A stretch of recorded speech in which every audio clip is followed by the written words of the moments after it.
Apertura de nuestro segundo bloque en este 19 de enero. Lo hacemos con el doctor Julio César Acosta. Hola, Julio.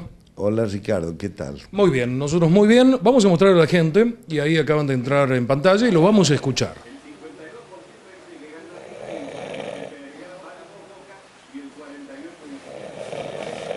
Ese fue el roncador simple. Ronca y usted lo ve muy tranquilo. Ahora vamos a ver este.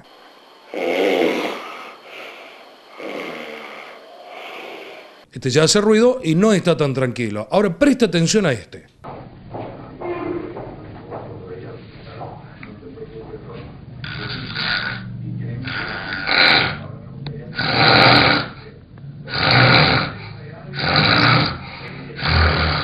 Y este ya un desastre. Pero vamos a seguir desarrollando como a vos te gusta, desde el simple hasta el complejo.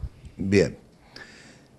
Como hemos visto, el roncador simple es el que hace solamente ruido. Duerme parejo, pero haciendo ruido.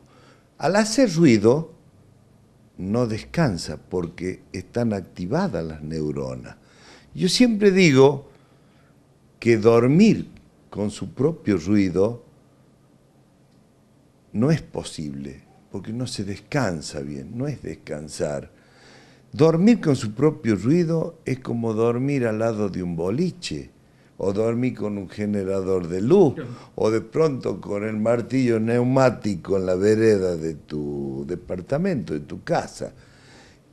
La neurona necesita reposar.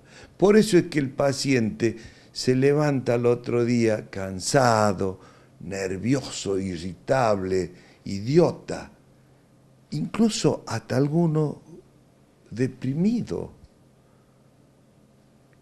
El paciente que ronca es un paciente que tiene desavenencias conyugales, incluso trae desavenencias con sus propios amigos. Yo, por ejemplo, atiendo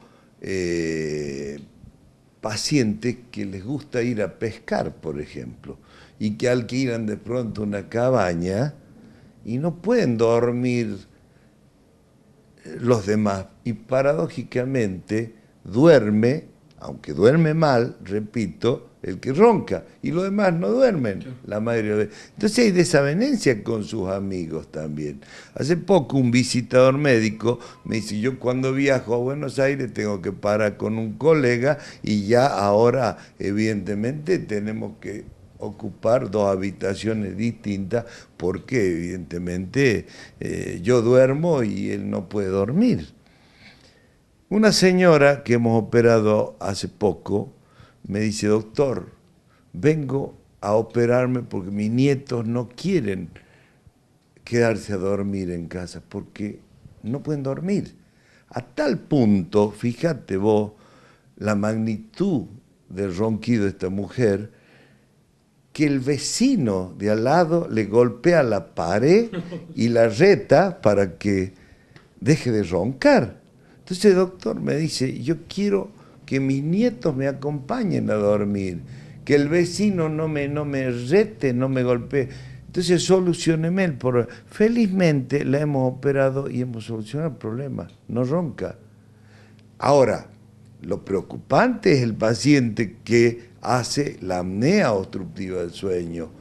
La apnea obstructiva del sueño es un corte de la respiración mientras se duerme y puede ser leve de 10 segundos, moderado 20 segundos, grave 30 segundos de corte en la respiración y gravísimo y mortal cuando supera los 40 segundos de corte.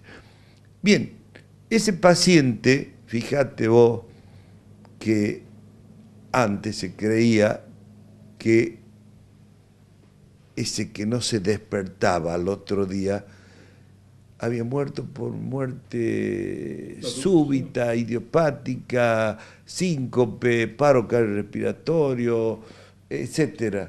Hoy se sabe que un alto porcentaje de esas personas que no se despiertan al otro día se quedaron en apnea y no pudieron salir de la apnea, de ese corte, de ese colapso. Y no pueden salir como bien lo hemos visto en el video. Julio, la solución de esto es solamente extirpar, arreglar el velo de paladar, que es lo que vibra, o es más complejo que eso? Me lo decís en el próximo programa. Bien. El doctor Julio César Acosta, y nos vamos de 27 de abril del 900 a otro sector de la ciudad de Córdoba.